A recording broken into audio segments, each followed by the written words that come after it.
পতন হয়েছিল মুসার হাতে, সেই মুসা মেসি হয়ে ফেরত এসেছে। যারা পর্তুগাল, তোর বিভাগের উপরে কি কুত্তা মুচ্ছে? হালাত তুই তোর তো ইমানে নাই। যে মেসির কথা তুই মুসা নবীর সাথে তুলনা করলি, ওই মেসির শরীরে দাজ্জালের স্টিকার করা আছে, ওই মেসির পুরা শরীরে ট্যাটু।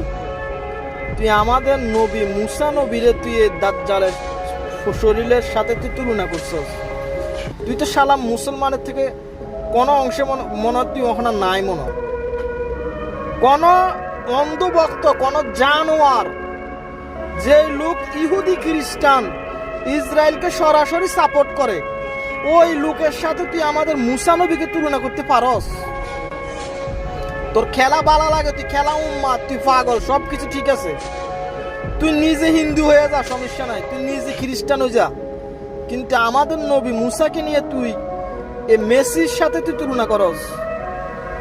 তুই মুসা নবীর ইতিহাস জানস না? এরা নাকি শিক্ষিত, এরা ঢাকা টিএসসিতে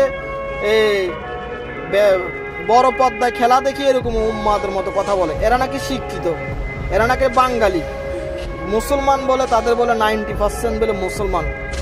তারা আবার ফিলিস্তিনের জন্য কান্না করে, তারা আবার ইরানের জন্য কান্না করে। তোমারে তোদের মতো বুয়া মুসলমানের উপরে জানোয়ার।